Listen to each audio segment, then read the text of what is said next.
Hey guys, how's it going? So, when it comes to guns and types of gun people, there's obviously three main categories. There's people that already love guns, true Second Amendment supporters.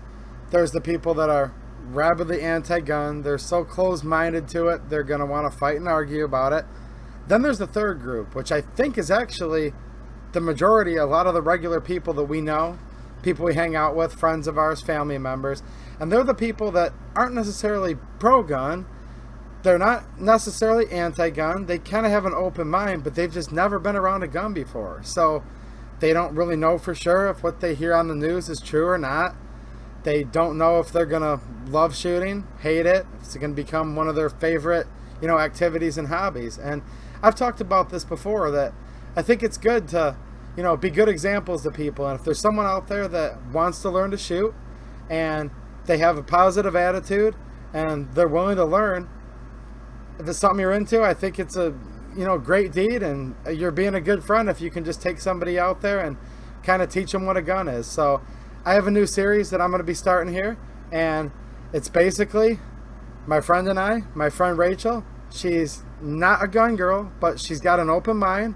She's curious about shooting, and we're going to go through, like I said, a little series here of me literally starting out, teaching her the rules of gun safety, teaching her some of the basic components, how to hold a gun, and we're going to see what happens, see if she enjoys it or not. And hopefully you guys enjoy the series, and I'm just showing you guys how I do it, but it might give you guys some ideas on how to maybe teach someone new to shoot. Or if you have a friend and you'd like to take them out to the range and you're not quite sure how to go about it, maybe you'll see, Ray and I hanging out and having a good time and whatever. So hope you guys enjoy the series.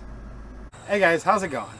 So I was out here on the farm today, wandering around, and I ran into this girl named Sonia. She's half Asian, can you tell? No, her name's not Sonia. This is Ray. I want to introduce you guys to her. How's it going? And she's kind of curious about guns. Are you a big gun person, would you say, right now? Or Probably like 30%. Okay, so you're interested, but don't know a lot about them, basically? Not too much knowledge. Okay, so what I'm going to do is kind of introduce her to guns a little bit. We're just going to generally talk about them, talk about gun safety, and hopefully you guys find the video either entertaining, or maybe you could use it to teach one of your friends a little bit about it who's not quite sure. So Let's do it. all right, so here's what we have is a rifle, right? And this is called an AR-15. Have you ever heard anything about these before? Very minimal. Have you heard that they're like, the bad guy gun and the Yes. weapon of war and all that? Right, just like an AK. Yeah. And when you look at it, is it maybe a little bit scary? Or? Yeah, I would say. Okay.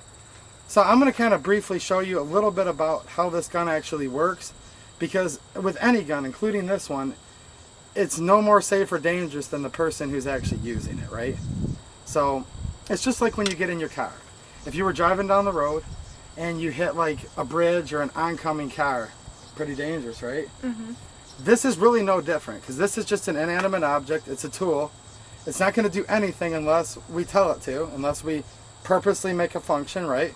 So right off the bat, we have to respect this. It has the potential to be very dangerous, but it's also perfectly safe, assuming the person that's handling it or using it is safe, okay?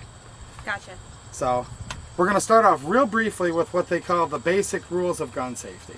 And these are kind of common sense, but a lot of people don't know them, and if you don't do them, this is where somebody could get hurt. So first and foremost, with any gun, whether we've checked it yet or not, we're going to always treat it as if it was loaded. Okay. So I can tell you right now this gun's not loaded, but we're still going to pretend it is. We're going to pretend that there's a round in the chamber, and that if we pull the trigger, it would go off. Okay. So the fact that we're treating it like it's loaded, whether it is or not, means that we're taking it completely seriously. Like, this is never a toy, even if it's unloaded, right? Right. The other thing is, we're always going to point the muzzle, which the muzzle is the business end. That's the end that the bullet actually comes out of. So this is the muzzle. We're always going to keep the muzzle pointed in a safe direction. Okay. And when we mean a safe direction, the other part of this is you don't ever want to point it at anything that you wouldn't be willing to destroy.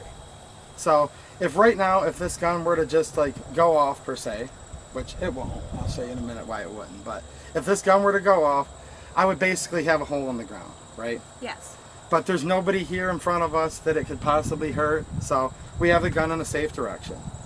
The other thing is, you know, when you're picking a safe direction, you want to know what's behind your target. So you guys aren't going to be able to see this, but see those trees over there? Mm-hmm. Now, if I were to be pointing this gun at those trees right now, is that necessarily safe? I would say maybe not. Yes. Maybe not, right? Because we can't see behind them. We don't know what's back there. Trick question. Well, yeah. So it could be perfectly safe. You're right. But we're not going to take any chances. So we're not going to aim it at those trees assuming that somebody's not right behind there, because they could indeed be behind there. And, you know, you only have one life to live, so why take the risk? Sounds So good. we're always going to never point this at anything we don't wish to destroy. And when we do point it at a target, we need to be sure what's behind the target, because these bullets do have the ability, if they're unobstructed, to go quite a long distance, and they can still be lethal at a very long distance. Alrighty. So, and then the last one is, when you're getting ready to shoot the gun, which we're going to do in a few minutes, you don't want to put your finger on this trigger. The trigger's right here. Mm-hmm. You don't want to put your finger on this trigger until you've aimed the rifle, you've acquired your sight, you've confirmed that you're pointing in a safe direction, you know what's behind your target, and once you've absolutely aimed at your target, then and only then do you put your finger in here, and then you could pull the trigger. Okay. Alright, so as you can see, we started off really, really basic.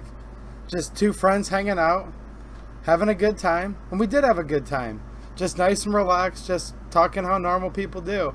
And we're really emphasizing the core fundamentals of gun safety right off the bat. And I think all of us agree, and if you don't already know this, this is the most important part, because if you don't have somebody be really comfortable with some of the basic components of the gun and what these rules of gun safety are, either A, they could have a really unpleasant experience, get scared, never want to touch a gun again, have a negative attitude about it, and just not have a good time. And then of course the most important part is they could hurt themselves or somebody else. So we're going to continue on, and in future videos we're going to keep talking about gun safety a little more, get a little more familiar with parts of the gun, and eventually get to the point where we're doing some shooting and try to have fun the whole time. Alright, thanks for watching and have a good one.